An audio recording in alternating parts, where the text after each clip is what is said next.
Good afternoon, welcome, how are you? Hope you're well on this wonderful cold day. Don't know what's happened to the sunshine and the wonderful warm spring that we were having, but it's gone rather cold here in the UK. But without further ado, welcome to today's live lesson. We're going to be talking about the music side of things today. This is part 4 of developing your own music style. Let me just adjust my mic up a little so I don't have to keep on leaning forward and I disappear off the camera. That's better.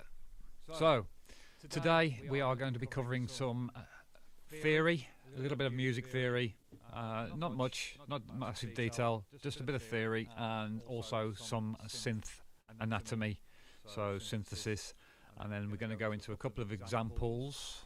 So over the next probably 2 or maybe 3 weeks, probably 2 weeks, I'm going to be introducing you to some more examples from the secrets of house music from Sample Magic, using some of their guidance again to just synthesis design and some of the old school classic 90s house piano sounds and rave type sounds, and we're going to be then doing some arps and Rhodes chords and things like that, so an electro sort of leads and electro arps. So that'll be in the next few weeks. So today's session we're going to be covering a little bit of theory and then we're going to go on to the examples. So if I switch over and get rid of that, so you can see obviously on the screen I've got some examples here waiting, but first of all we have a few slides to go through. There's not many. There's only about 12 slides in total. So let's get into it. So, developing your own house music style, that's what I've been covering for the last few weeks. And now we're going to be covering the music side of things. We've been covering bass, sub-bass, mixing bass, bass techniques basically, and in a nutshell. MIDI house patterns, bass patterns, different types of patterns, and how to sort of tame and control them. So today is more music based and making your synthesizer work a little bit better in the mix, and how to introduce it to do all kinds of different things. You can make percussion from your synthesizer. You can use it on other vocals to use some of the processing power or some of the effects to help create better effects on some of your mixes. So in this session we'll be covering Synth Anatomy and producing 90s house pianos and stabs. So let's get into it. So although organic instruments like keys and guitars play important roles in some productions, it's the synth that takes centre stage in most, and an all-in-one sound generation powerhouse that delivers bass lines, leads, pads, drums and mighty wobbling effects. Creating music parts is not just about technical wizardry though, it's about understanding a little theory too, knowing when to use major and minor scales, sevenths and ninth notes and roots and inversions. So time spent learning the basics can pay significant dividends in the long run. When great sounds combined with solid music understanding, the magic starts to happen. So, Synth Anatomy. Synth supplies bass, leads, effects and more to the mix. Spend some time getting to know how it makes and shapes sounds.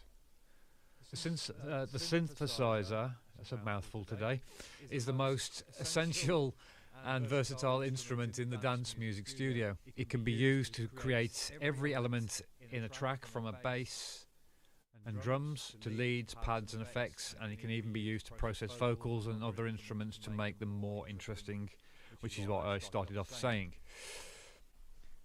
It is worth investing in at least one great sounding versatile synth. Look for one with plenty of oscillators, filter types and modulation options to give you as much power and programming flexibility as possible.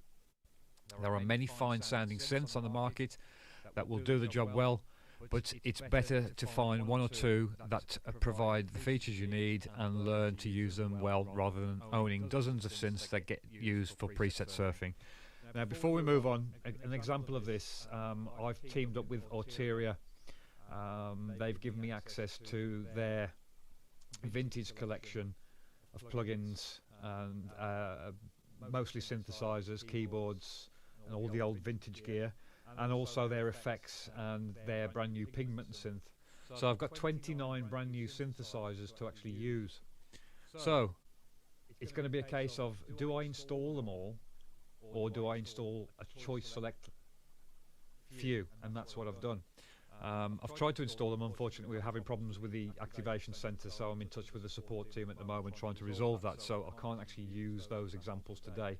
But I am going to be doing a dedicated synthesis series on Arteria plugins, pre-recorded videos over the coming weeks.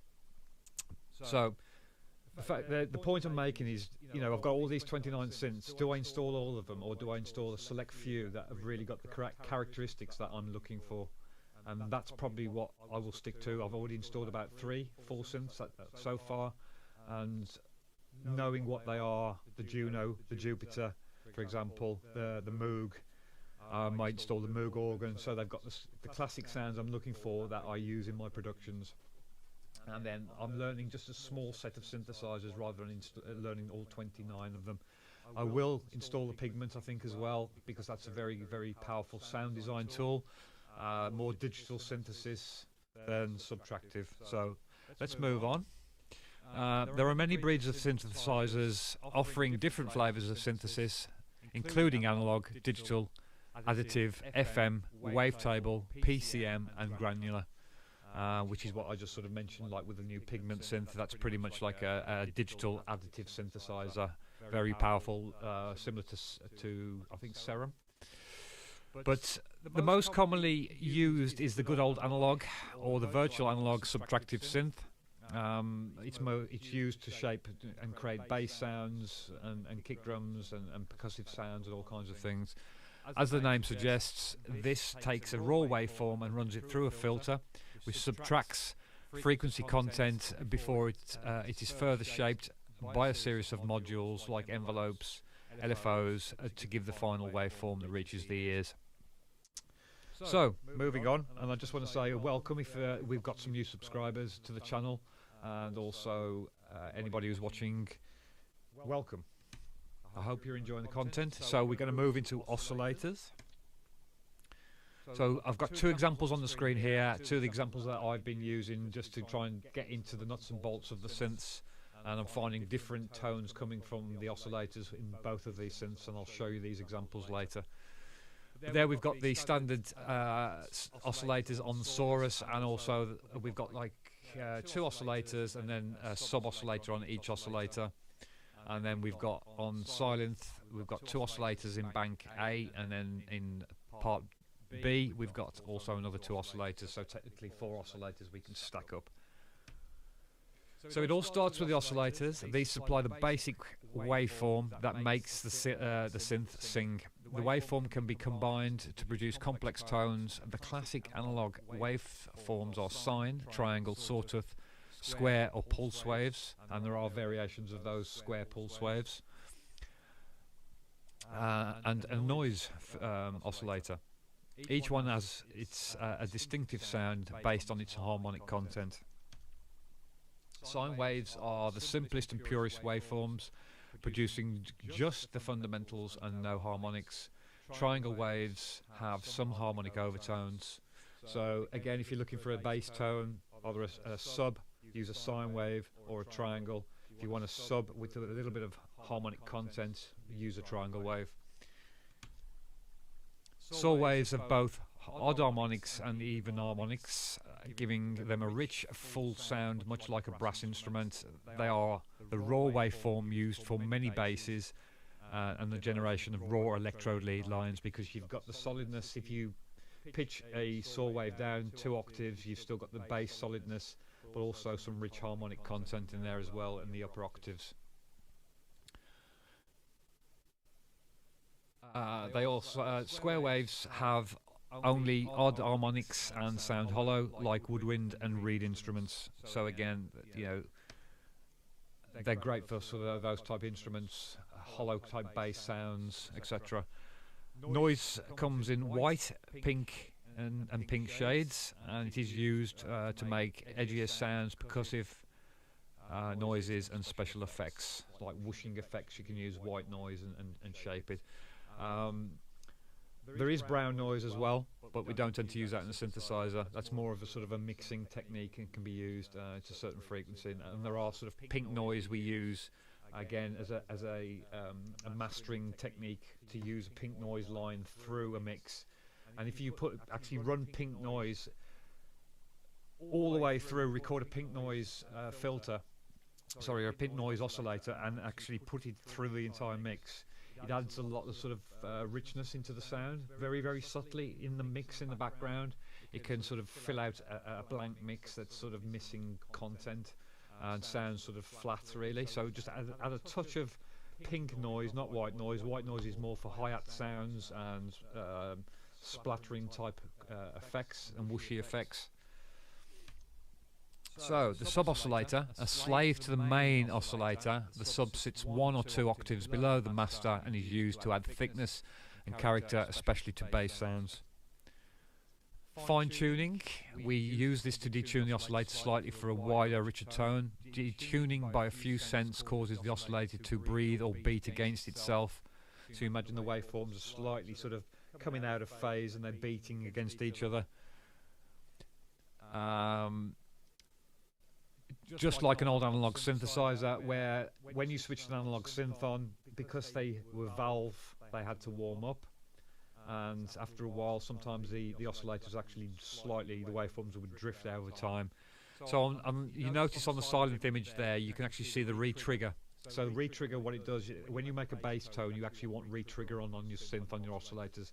So the bass tone starts at 0 on the waveform every single time. It starts on the strike of the note. If you're creating something like a pad, then you can take re-trigger off and use square waves, and then they get movement, and the starting point of your waveform doesn't always start on 0. It starts at any particular point in the waveform.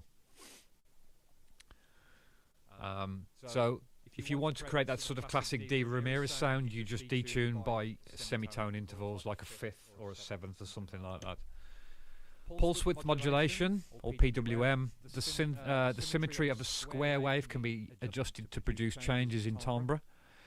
Pulse width may be modulated using an LFO or an envelope. As the pulse width is increased, our sound starts to lose its bass frequencies, because again, you're moving the starting point of the actual waveform, using a pulse wave to move the starting point of your wave. Use pulse width modulation for shimmering pads and leads type sounds, which I mentioned before. And then you've got unison, and unison thickens the sound by adding extra slave oscillators. So if you've only got like 2 oscillators on your synthesizer, you can create more oscillators by using the unison, and it adds some chorus type of effect. It kind of detunes the oscillator slightly by producing a wider, rich tone from a single oscillator. Unison is used for a lot of pads and big fat leads type sounds, and I'll show you those kind of examples later. The envelope, and again, comes in different shapes, different ways, but it still does the exact same thing.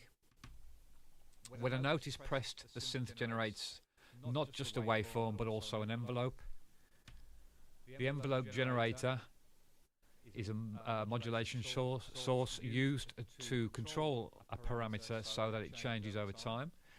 It's most commonly used to control the volume of the sound. The envelope consists of several stages or points which can be programmed to sorry, that should be 2 TWO, 2 specific values.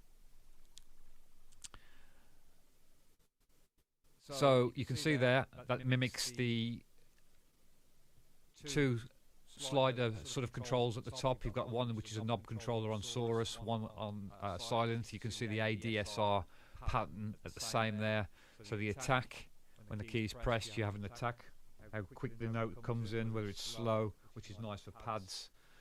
Decay, how quickly the actual peak of the sound starts to decay off. Oops, I do apologise.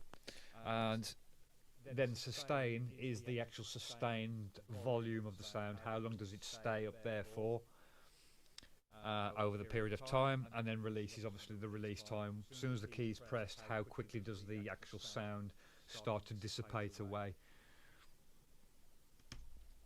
So the most common is the ADSR, which has 4 stages, as we've mentioned. The attack stage starts when the key is pressed and dictates how quickly the sound goes from the silent to loud. Low values are used for percussive instruments, so you get that nice striking attack. Good for hi-hat, white noise hi-hats and things like that. Decay determines how quickly the amplitude decreases after the peak of the attack. Sustain is the level that the sound holds until the key is released. So if I hold the key, the sustain will hold the note there. And release indicates how quickly the note fades away.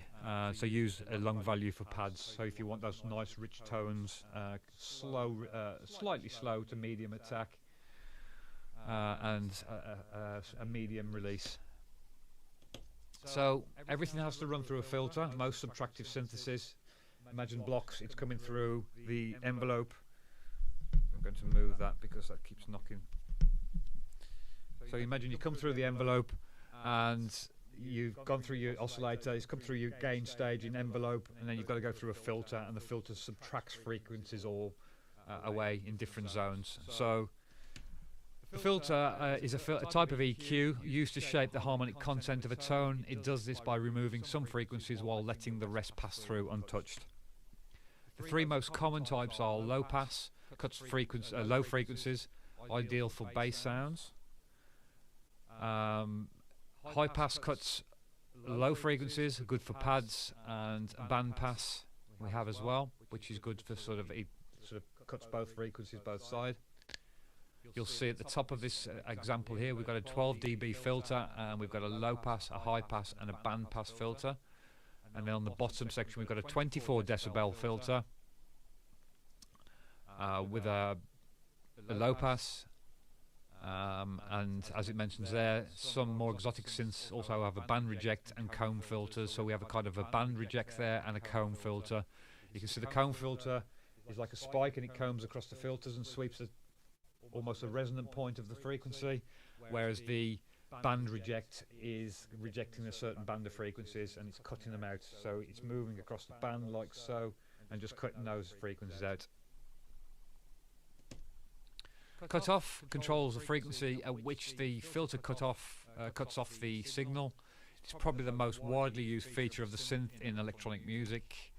Resonance, sort of controlled in dB, it boosts the volume as such of the frequencies around the cutoff point. At higher levels, resonance introduces pleasing harmonic overtones, but can create screeching sounds, so do be careful with it. Can boost the mix, especially on bass sounds. You can have some on the fundamental frequencies, you can boost those frequencies, which we covered last week about mixing bass on that session. At higher levels, it introduces those harmonics. When pushed into the max, it becomes louder than the original signal because it's creating self-oscillation, and it generates a raw screaming sound. This is referred to as self-oscillation. Probably the most recognizable example, this tearing sound of the Roland TB303 when resonance is set to more than about 90% on the classic Josh Wink track, Higher State of Consciousness, and it keeps going higher and higher and higher in the frequency, and the resonance is going up, and he's cleverly staged the riff to go up and up. So many synths offer dual filters and different ways of routing sound between them, either in series or parallel. Experiment with the routings to radically change and create different sounds. So imagine you've got series and then parallel. So they're running parallel to each other. You've got some that run in series and some that run parallel. So one will run there, and then there's another parallel run of filters going underneath. LFOs, low frequency oscillators, and again I'm showing 2 examples from Saurus and Sylenth. Low frequency oscillators are like regular oscillators, but are set to cycle below the 20 Hz limit of the human hearing range, and are used to modulate sources instead of sound sources. Sorry, they're used as modulation sources, so we use to modulate the existing sound. They can modulate anything from the filter cutoff to the level, filter cutoff level to the oscillator pitch, so we can control pitch over time. On the shape, some filters contain a shape, not all filters, but if they do, you can select the shape of the LFO waveform. This can range from basic analog shapes to reverse and inverted types and random generators such as sample and hold. Speed, oscillator speed, if you have a speed control on your synth, again not all synths have them, can be set to measured in hertz or cycles per second, pretty much like sampling, or as a relative value of the BPM, such as 1/8 or a quarter, or 4 beats, so it's syncing in time with the rhythm. You have note on triggering. Again, not all synths or LFOs have note on triggering. The LFO can be triggered each time a note is pressed. This is essential for programming predictable rhythm patterns and phases that lock with the groove. So if you have note on triggering, we can trigger the MIDI notes to trigger the LFO, and it moves in time and with the actual groove, so that the actual phase moves in time with your groove. Because if you've got phase on there, phase can actually cancel certain bass notes out and they lose in the mix, so that's why again you check your mixes in mono. So phase, when the LFO is triggered, it can be set to start cycling from a specific point in the waveform. Use this in conjunction with a note on triggering to fine-tune how the LFO works rhythmically. So again, moving that phase. And you fade in. This increases the amount of LFO to the specified depth over time. So all, as I said, some synthesizers contain these features on the LFOs. Not all of them do. But using a fade in is pretty much like an attack on the envelope filter. So it's like an attack stage of a modulation envelope, and can be useful on sustained sounds. So again, if you've got a good synth, and most synths now, especially the Arteria range, they're starting to introduce old classic synthesizers with modulation matrix built into them, so you can make them and sound even better, morphed sounds together, shape sounds over time with a mod wheel, for example. So these again are the examples inside Saurus on the left and Silent on the right. You can see we have 2 modulation control matrix in Silent, and we have 3 modulation matrix in Saurus. So quite a lot of control we can do with this. The modulation matrix is like a general telephone exchange. Imagine you plug in different things to different places, a bit like a patch bay in a recording studio, that links modulation sources such as LFOs and envelopes to destinations such as oscillator pitch or filter cutoff frequency. Once the source routed to a destination, once the source is routed to a destination, the amount of modulation must be set using the depth parameter. This can be either a positive or a negative value depending on the synth and the parameters involved. The flexibility of a mod matrix makes it possible to assign several sources to a single destination or vice versa. It is also possible to create complex morphing sounds by programming one modulation source, such as a MIDI continuous controller, to control the depth of several modulation routings at once. So some of these other modulation sources are the amplifier or amp shapes the volume of the signal and has a dedicated envelope for the job. So again, go back to the envelope section if you're not sure about that, how it works. In this case, Silent has just got a mixer control, volume control in the amplifier, so there's no kind of envelope shaping in there. But many synths allow the volume level to be modulated by MIDI note velocity for added dynamics. So you can go into your matrix and actually look and assign velocity to control the volume or the cutoff frequency. So as you play higher notes up the scale, for example, and the velocities go up, you can control and open the sound, make it go louder with velocity, or control the cutoff, or you can do both at the same time. Pitch bend. We all know pitch bend. Hardware synths have a pitch bend wheel for live performance. They can be programmed to bend the pitch up and down smoothly by a number of semitones. They used to create those kind of rolling bass lines. If you have like a straight note, when it creates a little bit of a you kind of just add a bit of pitch bend in the note, in the long sustained notes, and it just makes it wobble in and out. Vintage synths were restricted to 2 or 3 semitones, but virtual analog synthesizers now and digital synths can have a range that's spanning several octaves, up to 2-3 octaves and more. When programming pitch bend values using MIDI controllers or MIDI CCs, the middle point is a 0. So plus 64 and minus 64. So plus is taking them up and minus 64 is taking it down. And that's for pretty much most synthesizers. So if you're visually programming this, be mindful of that. Mod wheel, similar to the pitch bend wheel. The mod wheel is a performance controller used to usually found next to the pitch bend. Sometimes they come as a mod slider. I prefer the actual wheels because they're smoother. They give a better filter cutoff frequency control if you've got your modulation assigned to your filter. So you get those nice sort of disco whomps on the sound. Use the mod matrix again to map the mod wheel to several parameters for complex morphing sounds, and you'll find that the mod wheel is a MIDI controller CC number 1. Again, we all know Portamento Glide. I've covered this a few weeks ago. It's a feature that forces the pitch to slide smoothly between notes like a trombone.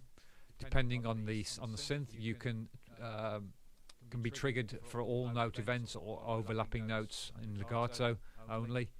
Use the speed or the rate parameter to set the speed of the transition. Portamento can sound awesome used sparingly, so don't overdo it because it will pitch and wobble too much. Use automation to switch it on for select notes only. So again, just bring it in. You don't want it all the time. It just adds a little bit of movement to your track. Key tracking. So again, if you come to key tracking, imagine high notes on the keyboard, and then you've got your low notes. So when those high notes are played, they will sound slightly brighter, and when they come down, the filter, if you bring in the filter down at the same time, your key tracking, depending where it's set, will actually allow certain frequencies, if the high notes have been played, will allow the high frequencies to come through clearer. So as it says, key tracking follows the incoming MIDI note and maps it to a parameter such as a filter cutoff. Use this when a sound needs to be brighter when it is played up higher up the keyboard and duller when it is played lower. And polyphony or polyphony refers to the amount of notes a synth can play simultaneously. If we go back to the days when before we had VST instruments and computers powering this, we had obviously MIDI gear, hardware synths, and some that came with 64, 32 notes, 64 and 128 note polyphony, and then we went up to 256, and it was like, wow, we could play more notes. And on the old Atari, imagine those MIDI parts taking lots of piano notes and drum patterns all playing at the same time. Sometimes we'd have note dropouts and we wouldn't be able to play complex MIDI parts all at the same time. So because of that, the polyphony on a keyboard is important if you're playing very complex parts. So polyphony synths play many notes and are used for playing chords, while the classic machines such as the Mini Moog and the TB303 are monophonic, only playing one note at a time. So to emulate this on a VST, reduce your sound down to 1, or your polyphony down to 1, and then it's played in a monophonic bass tone. So I'm going to move on to a couple of classic examples of classic house or classic pianos and stab sounds now in the old type rave sounds. So the 90s house pianos riffs were an indisputable star of the show, used everywhere from euphoric breakdowns to melody lines that swiped above and anthemic pads. Sorry, that's swooped, but yeah, sorry, that's my dictaphoning. I forgot to. I did proofread all this morning, but I must have missed that word out. Many old school piano chord tracks were made sort of ghetto style, with just one sample of a piano chord used to make the whole riff. So imagine if you hadn't got like any decent MIDI gear or a decent piano or an old school type piano. Used to use, for example, something like the old Akai. We've got down there, you can probably see just over here, it's the old Akai sampler. We could just sample a piano, one piano note, and play or a chord, and play a chord and sample that and then throw it in, or you could just sample it from a record. And people do that and then just use that single chord and then reprogram the notes, the MIDI notes, in a certain pattern, major and minor scales on the keyboard to create certain tones just using that one chord. So they were sampled from a record, or so the chord was fixed at a particular interval. Moving the whole chord up a third or a fifth created the familiar sequences that you heard on those sort of chinky piano sounds. The latest progressive and tech productions are embracing synth-style piano chords and stabs. Although the sounds are different, their role and function in the tracks are the same. So one trick for capturing the classic sound is to program riffs and chord progressions with the left hand.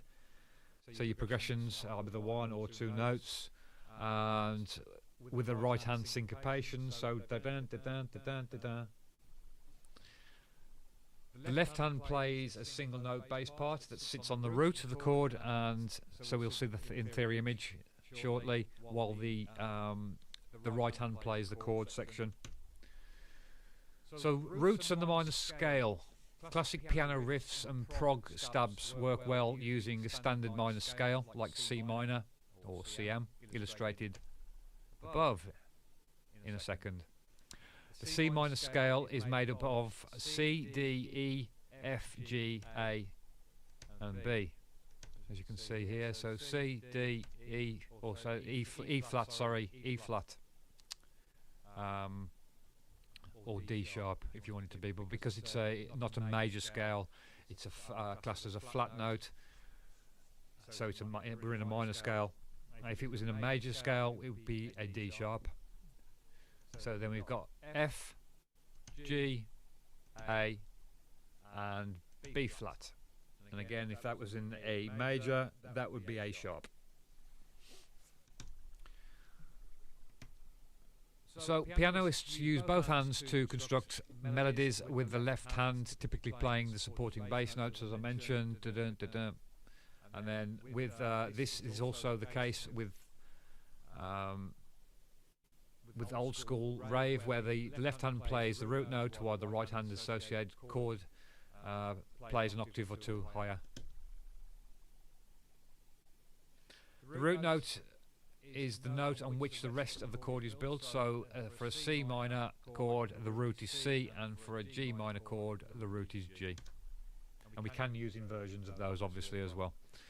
Before moving any further, it's also worth saying a few words about music theory and notation. Most of you who know music theory will know this anyway. In reading music, this is just for people who don't understand.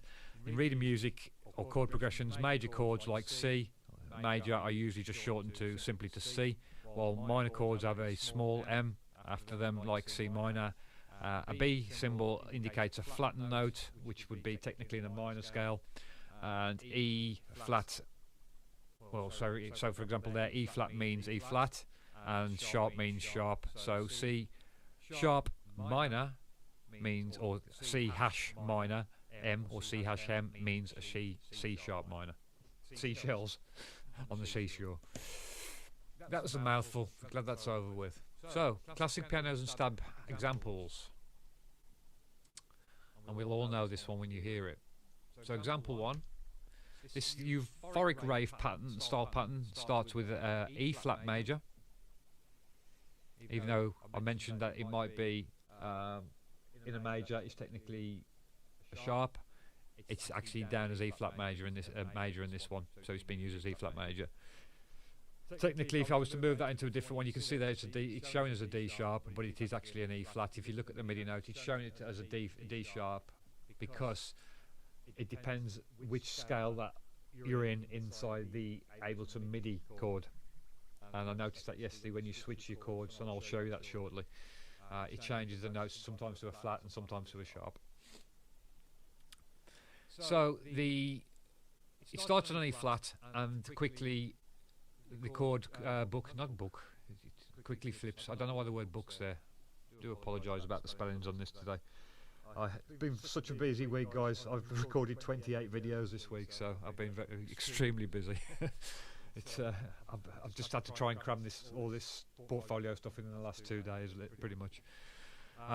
It quickly flips to a G minor for the rest of the bar, which you can see on the first bar, and then the two chords. Again, there should be a H spelt with a H there, and that's my atrocious.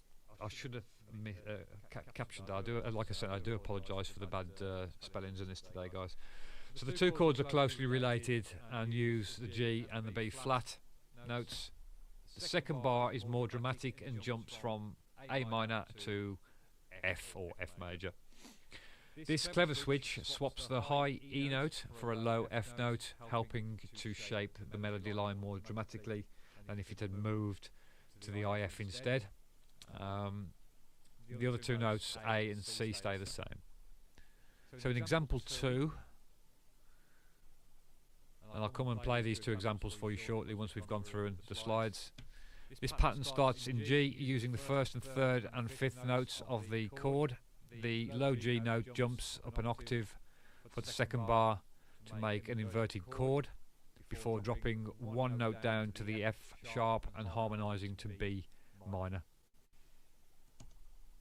The third and fourth bar are both in A. It starts with an A sustained 4 chord, or A sus 4, which uses the fourth note of the scale, D instead of the third, to make the distinctive sweet harmony with a slight tension.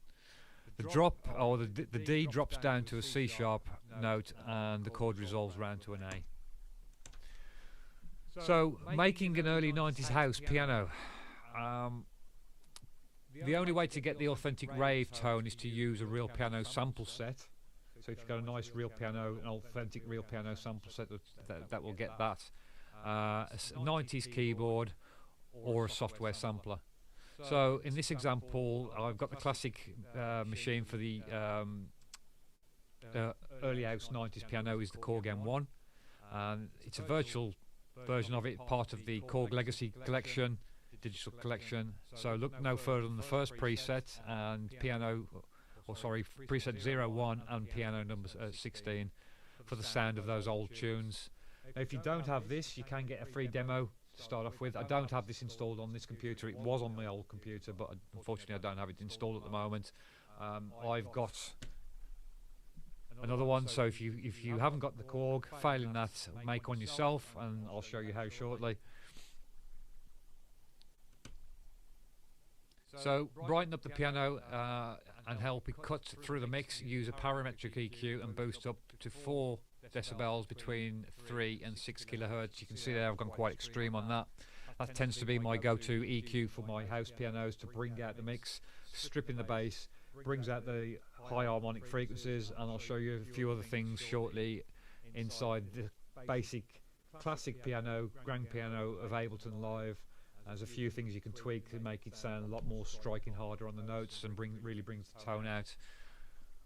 If the piano is playing the same time as the bass synth, use a high pass or shoving EQ to roll off the bass frequency below 100 Hz. You can see there slightly around about 80 Hz. But if you've got a bass playing underneath, you want to separate those so that your bass really stands out. Thirdly, add a limiter to the chain, push the gain up a little so the piano hits the brick wall. This toughens the sound considerably, but be careful not to overdo it unless you're aiming for that type of deliberately hardcore warehouse type sound. In my example I've got here, I've got a brick wall limiter and also a standard limiter, and I wanted to show you the difference between just the limiter, which is limiting just peaks, and I've got a brick wall compressor, which is doing a better job in actually bringing the piano out and adds a lot more body to the sound. And fourthly, part of the bounce comes from a ping pong or stereo delay. So load a delay or a decay unit,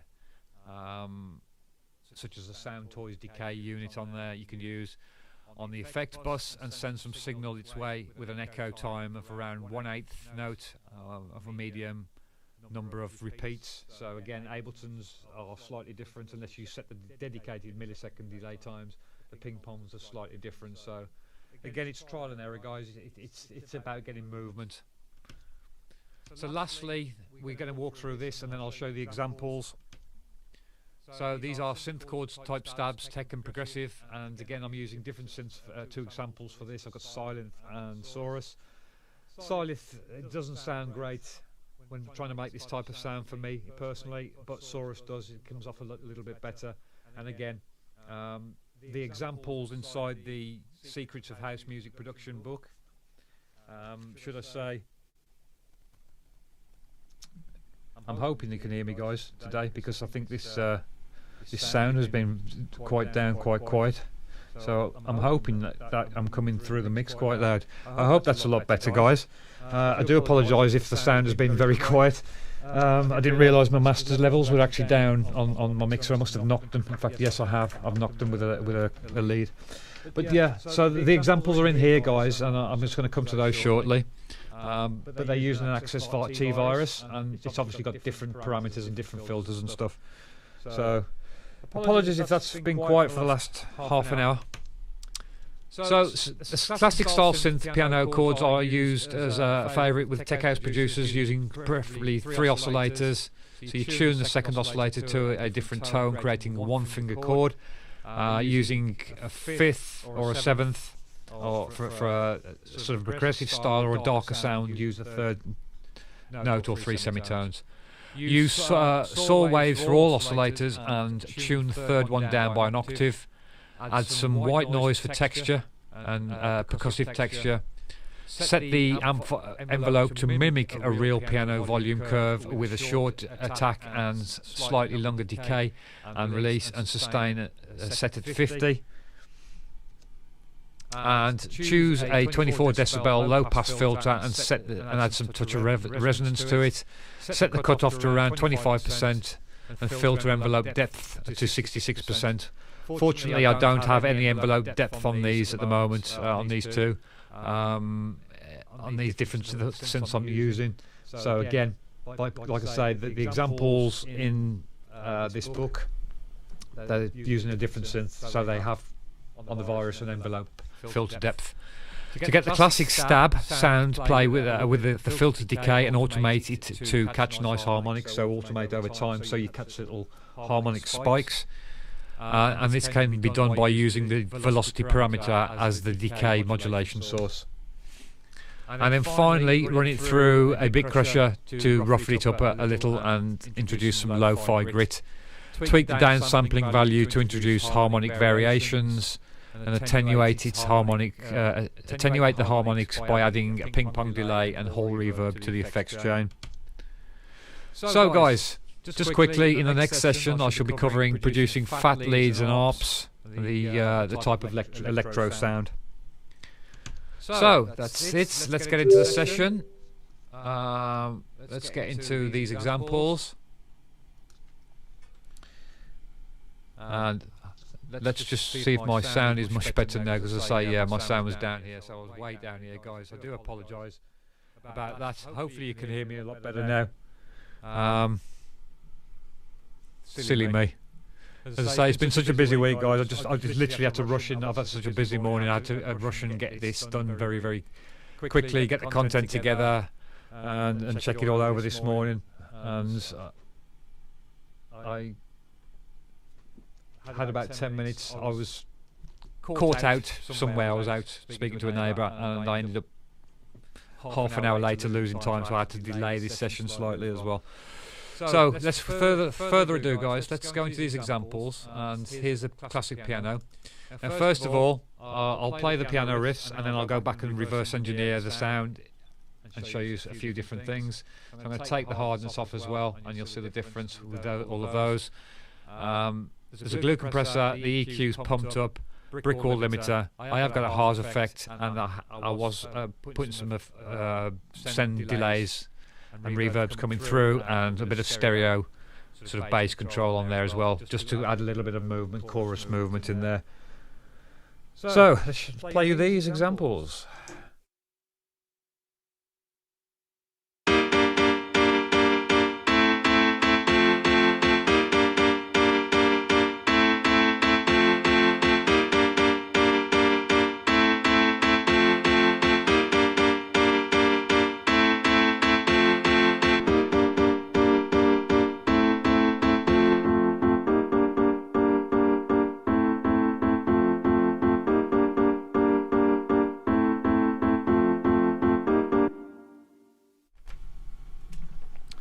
Now you can see my EQ there when it's on.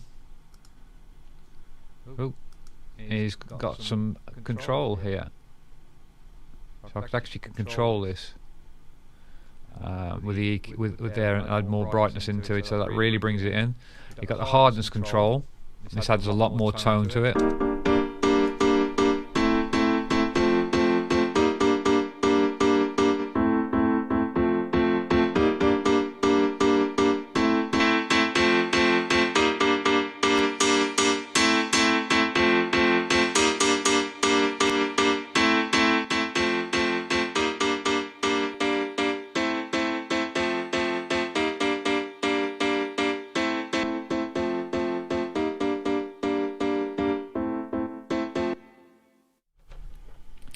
So you can see there, by putting up the brightness, the hardness on the notes straight away, that really adds a lot of hard tone, like banging the keys down, and that's what the rave sound was. It was kind of really hard hit piano notes, full velocities. So you can see what I've done, bringing the hardness up, bring the brightness up a little, not overdo it too much, but add the EQ in, and then I'll show you the difference between these two compressors, the limiter and the compressor.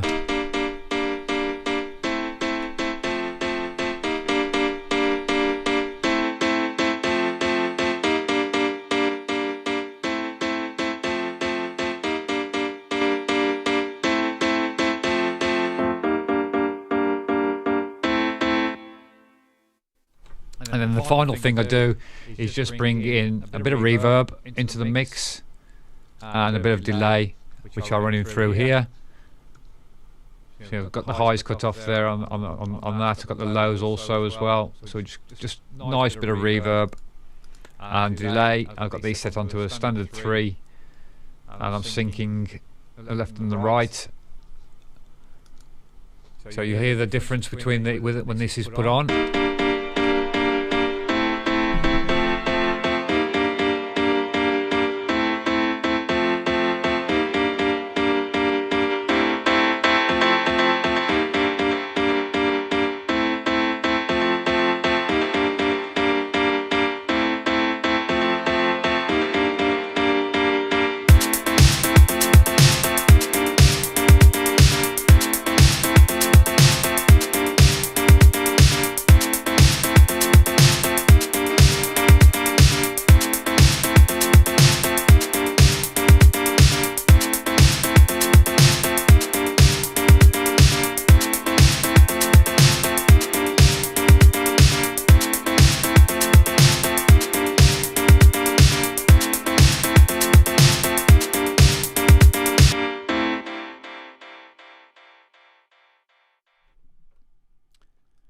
And again, we could use different types of delay, different bounce, so it's just about getting it right. So the second one, I've got the same pattern again as a piano, but it can also be used as a stab as well. So I'll just play it through as a piano first.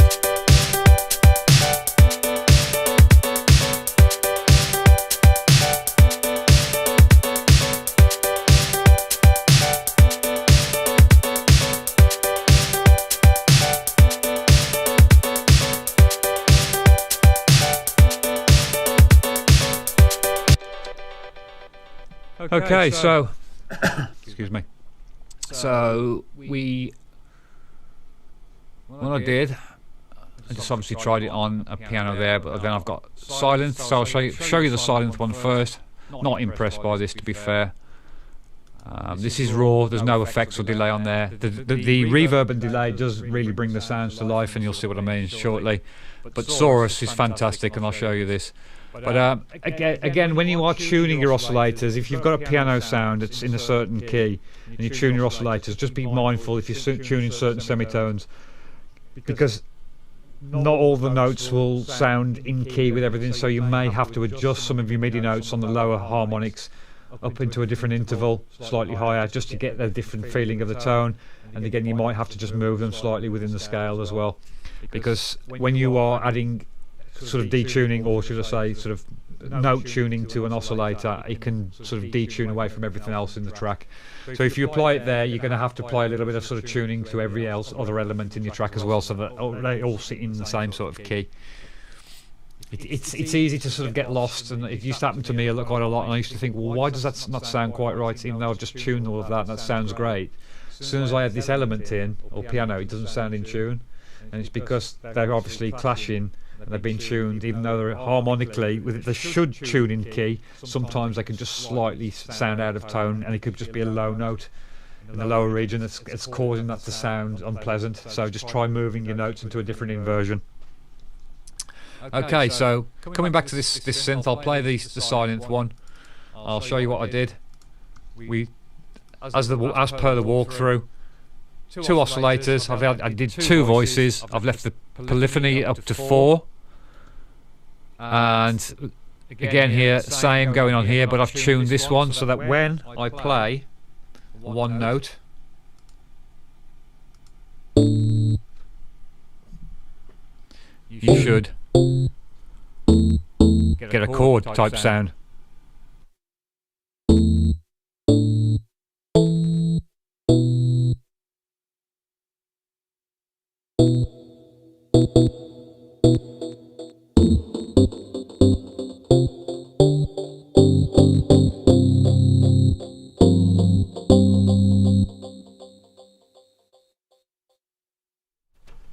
Okay, so just had a bit of reverb and delay, obviously, but yeah. So 2 oscillators set like that.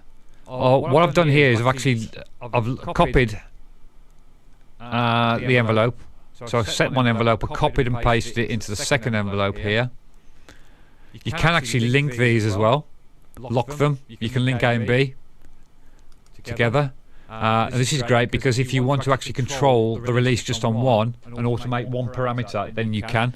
You don't have to keep on automating 2 parameters. I think this is a new feature it's in, but you can link A to B.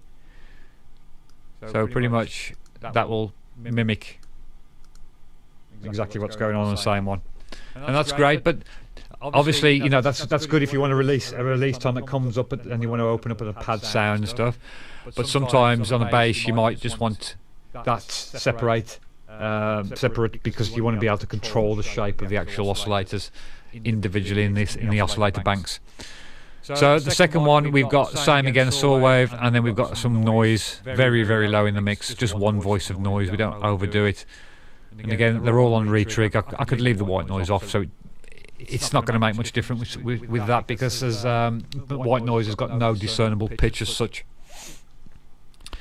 So that's that one. Filter source, just a standard low pass, and the filter routing.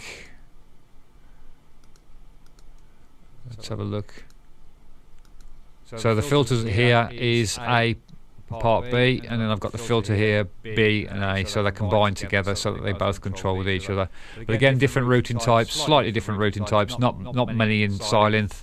Some synths will have a lot more filter control, like I say, parallel and series controlling. And again, I've put a little bit of modulation envelope here just to control the sound.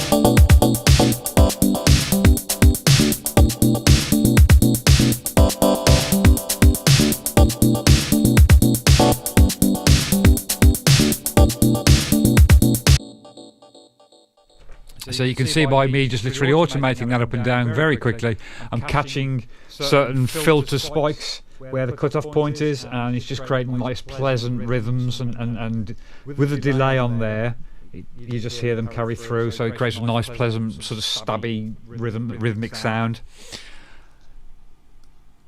For the next one, and again I tuned this by about a fifth, but we could tune this anything really, we could tune it by a third. I'll just show you the difference.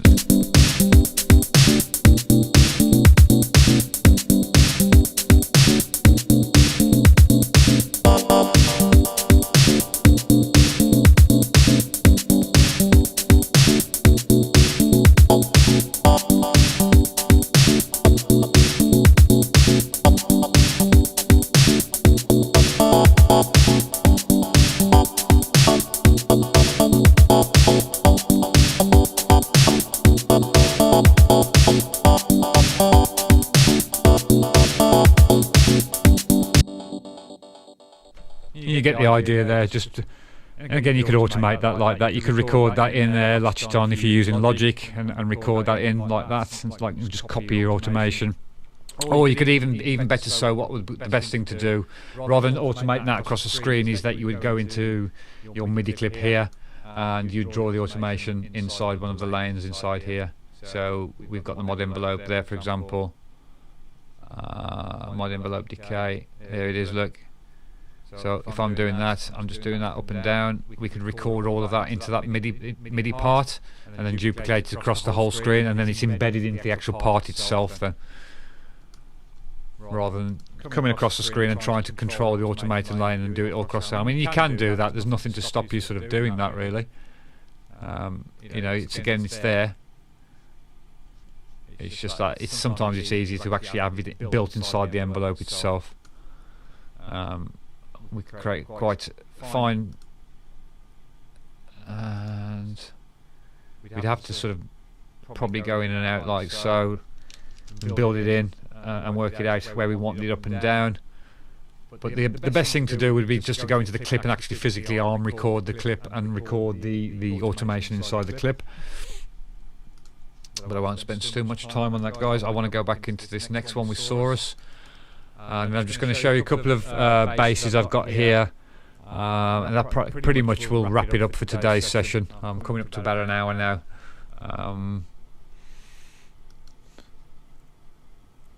So that's perfect. Now this one, I love the tone. Oh yeah, just to quickly add as well, there's a bit of a lo-fi bit crushing on that one there to add those gritty. That's what's giving it kind of like, every time it delays, it's giving it a bit more sort of lo-fi grit to the sound. So if I turn that off, you'll hear the difference.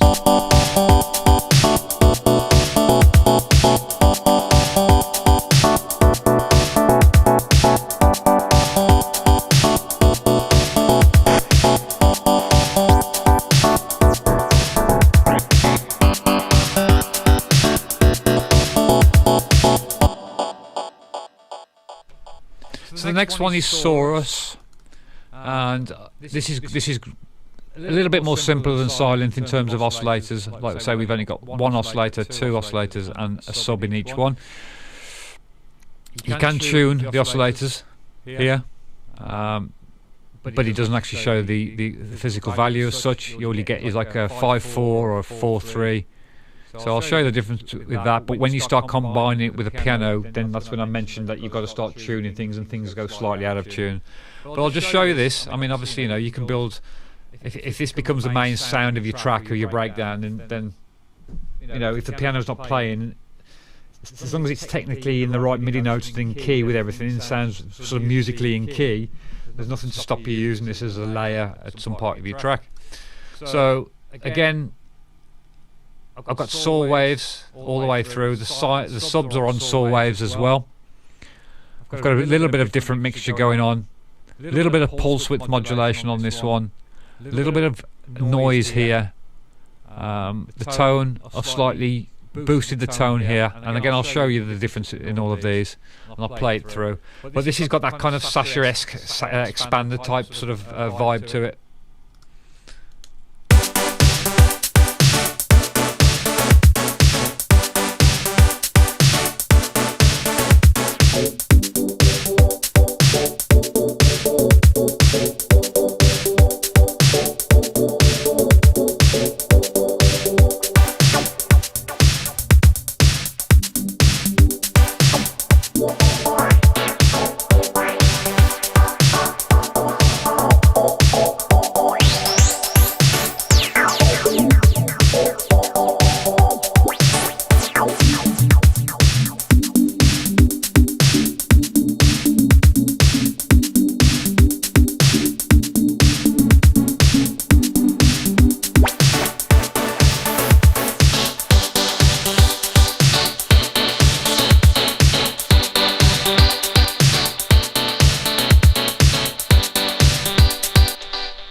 So that's the sound there, guys, without unison.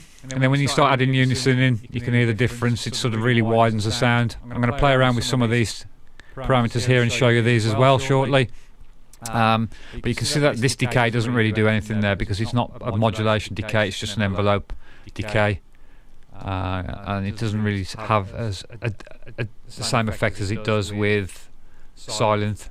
So you can see the difference between some of the synths. You know, they've all got their own sort of features and characters, and you've got to sort of learn the routing of them. If you look at all of this, where it's coming through your oscillator bank here, then it's all routing through here. You can see that's your next sort of patch route through into the filter, then in sort of LFO here into a matrix here. Then obviously you've got your control here for your amplification, your volume control, again sort of stereo spread, your polyphony, your glide is here, polyphony, but it's and then the chorus effects bank, or a type of effects bank. Again, I could use the effects on here without, you know, instead of these ones, and it's all experimentation to get that kind of sound you're looking for.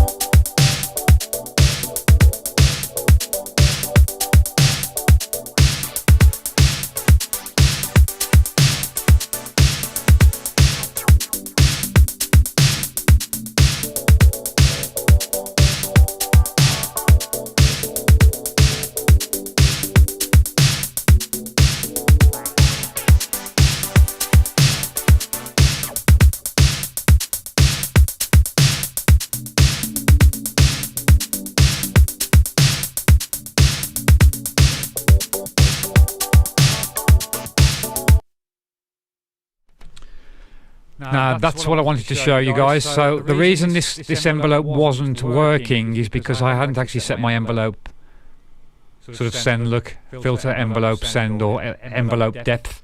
That's your envelope depth. That's a minus and a positive. So as soon as you affect that, then this filter will start to affect here, and that's where you get some of the shape of the filter cutting off, and that's where you get those more spiky sounds again. It's similar to the silent one, so let me just show you.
Okay guys, so that's pretty much about wraps it up for this. But yeah, I've got those two bass notes here. I just want to show you quickly with a bit of pitch bend on how you could add sort of movement, and these are just a standard operator sound with the bass.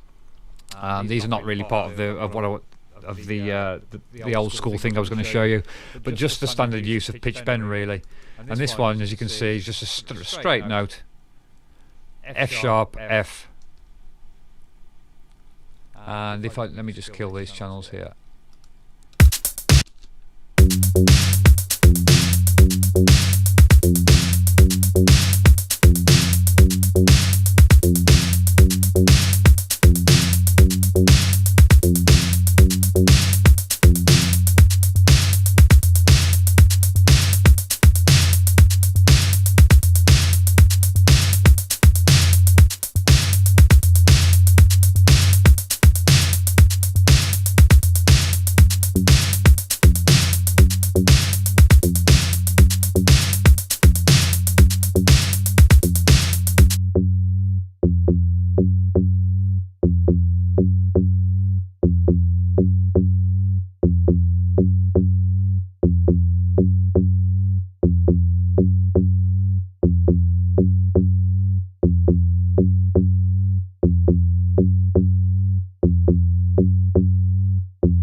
Sorry guys, I was just looking.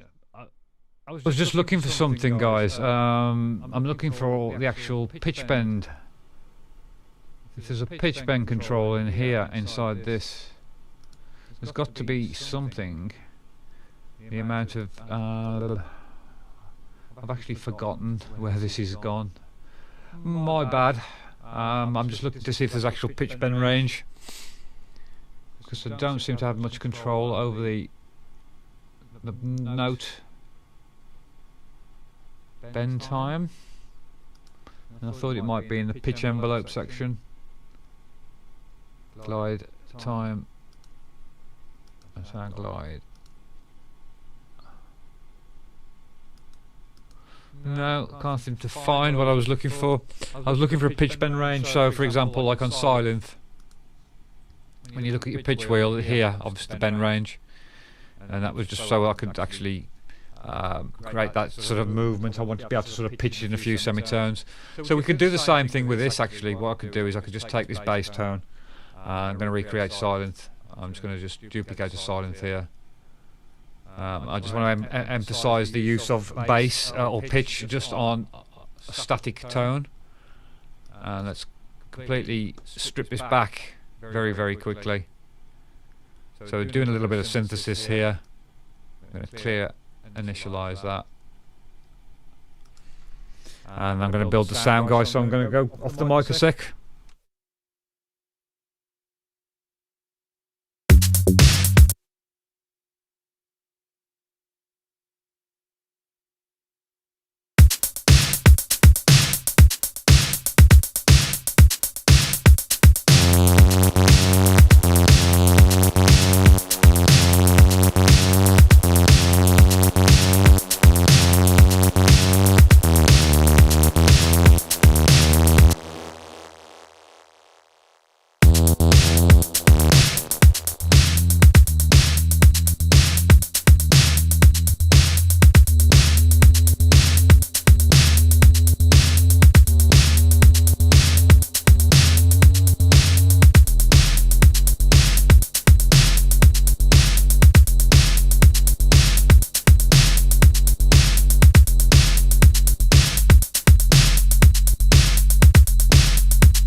Okay guys, so that's pretty much wraps up today's session.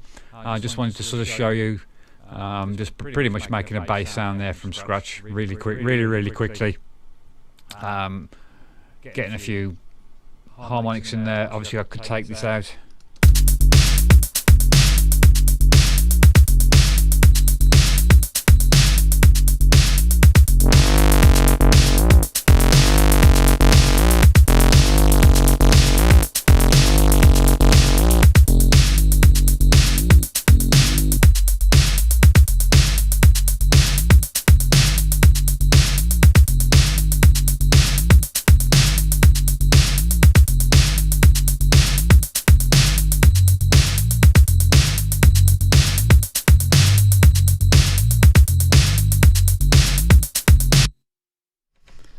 Now I purposely took the re-trigger off then, and I wanted to notice if you'll notice that the actual the pulse wave there started going into more stereo, so you could see that the actual bass note was like not starting on the 0 point. So that's why if you want to get that sort of bit of movement, especially on some pad sounds, take your re-trigger off, and you'll hear the difference then.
Okay guys, that pretty much wraps up for today. There was another example I was going to show you. I was going to do some pitch bend examples on this one, but I ended up doing it on that one instead, so this was just another pattern I got.